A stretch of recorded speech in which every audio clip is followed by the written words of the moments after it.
Helo, croeso Aseiniadau'n Google Classroom. Mi byddwn ni'n edrych ar gosod aseiniad, rhannu aseiniad a marcio'r gwaith a cynnig adborth. O fewn classwork, rhowch chi create a dewis assignment. Rhowch teitl ac yna cyfarwyddiadau i'r aseiniad. Yma ydych chi'n gallu rhoi chydig o fformatio hefyd. Ydych chi'n gallu atodi ffeiliau unau o Google Drive neu oddi ar eich cyfrifiadur. Fedrwch chi ychwanegu faint fynnoch chi o ffeiliau fan hyn i gyd fynd efo'ch aseiniad. Hefyd, ydych chi'n gallu ychwanegu link i wefan neu link i fideo YouTube. Yn fan hyn, dwi'n mynd i ychwanegu Google Doc, jyst creu templad blank mwyn i'r disgyblion cael creu i aseiniad. Rhowch enw iddo fo. Mae hyn yn golygu na fyddan nhw ddim yn gorfod chwilio am ei ffeil ac yna uwchlwytho'r ffeil i'w aseiniad. Maen nhw jyst angen gweithio ar hwn, sydd yn gwneud bywyd ychydig yn haws.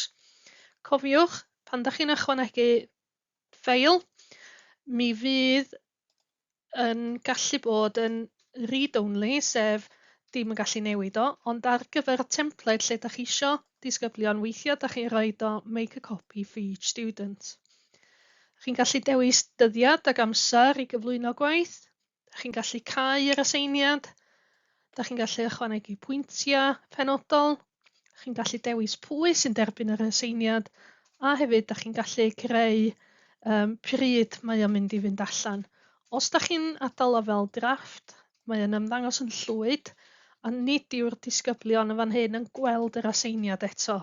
Dim ond ych chi fel athro sy'n weld o. Ewch i edit, newidiwch y setting ac yna assign. Mae hyn yn golygu fod o'n newid i liw a mae wedi cael ei bostio allan i'r dosbarth i gyd i weld.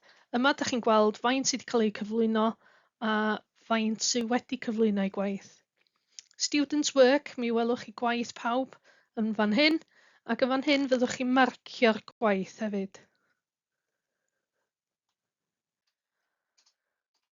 Yn y dosbarth yma, yn y classwork, mae gennau 7 aseiniad sydd wedi cael ei creu. Ydych chi'n mynd i create ag assignment a ydych chi'n gweld yr icon y llun yna'n dangos na aseiniad ydi o. Yma mi welwch chi y teitl, manylion, y dogfen sy'n cyd-fynd a'r dogfen Google Docs lle mae disgwyl i'r disgyblion wneud eu gwaith.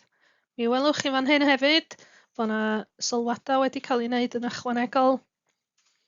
A hefyd mae yna 6 wedi gosod i fewn a mae yna 6 wedi cael ei marcio. A neb heb i farcio eto, sy'n gyfleus iawn. View instructions, mynd â chi nôl i lle nath chi greu yr aseiniad, ydych chi'n gallu golygu o a newid pethau yn fanna yn y students work. Ydych chi'n gweld pawb sydd wedi cyflwyno ei gwaith. A hefyd, ewch yn ôl i'r cychwyn, review work yn golygu mae o'n mynd i agor gwaith pob un disgybl mesul un. Yn fan hyn mae'n posib marcio'r gwaith, ydych chi'n gweld yn y top, ond ni wedi gosod templad ac islaw yn fan hyn maen nhw wedi ychwanegu gwaith eu hunan. Dwi wedi uwchleuo tamad yma waith a wedi rhoi chydig o sylwadau fanna. Ydych chi'n clicio uwchleuo y text a wedyn plus add comment. Mae yna le fan hyn iddyn nhw ychwanegu sylwadau nôl hefyd i chi. Ar dde, mi welwch chi, mae yna M y fanna lle mae'n posib ychwanegu sylwadau wedi recordio llais, mote. Mi fedrwch chi roi mote yn Google Chrome a wedyn mae'n bosib ychwanegu nodiadau lleisiol byr yn rhan o'ch sylwadau. Ar dde, mi welwch chi private comments, lle dwi wedi rhoi sylwadau ar gwaith y disgyblion yn fan hyn. Mi fyddai'n disgwyl bod y disgybl yn ymateb i'r sylwadau a deud pryd maen nhw wedi cyflwyno eu gwaith eto a be'n union maen nhw wedi newid yn eu gwaith. Mae hwnna'n gyfleus iawn a mae'n dangos bod nhw'n ymateb i'r sylwadau hefyd.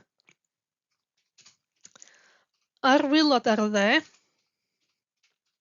mi welwch chi mae yna sylwad wedi cael ei recordio y mote eto. Mi welwch chi farc yn fan'na, mae yna 12 allan o 15, a mae'r gwaith wedi cael ei wella, mi oedd o ar 10 ynghynt. Mi welwch chi hefyd history, y hanes. Mae'n bosib gweld yn fan hyn pryd mae newidiadau wedi cael ei roi ar y ddogfen sy'n gyfleus iawn i weld os oes yna newidiadau wedi cael ei wneud yna mwyn i ailfarcio fo. Da chi wedyn yn gallu ailgyflwyno y gwaith yn ôl i'r disgybl. Ar y top mi welwch chi marks. Hwn ydy'ch llyfr marcio chi. Ar y chwith mae enwau pob disgybl yn y dosbarth, ac ar y top mi welwch chi bob enw i'r aseiniadau sydd wedi cael ei gosod. Yr rhif 1 investigating ydy'r un o'n i'n dangos i chi'n gynharach, a mae'n dangos y marcia sydd wedi cael ei gosod yn fan'na. Mi fedrwch chi glicio ar y teitl i fynd â chi nôl at yr aseiniad yn wreiddiol. Mi fedrwch glicio ar enw disgybl i weld pob un aseiniad maen nhw wedi gwblhau a'i cyflwyno.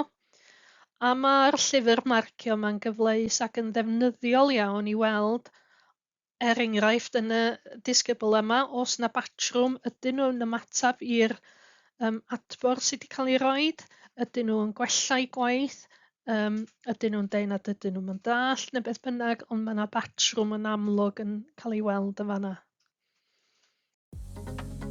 Diolch i chi am eich amser, ac os ydych chi angen mwy o gefnogaeth, cysylltwch â ni neu ewch i'n tudalen dysgu proffesiynol ar ein gwefan. Diolch yn fawr.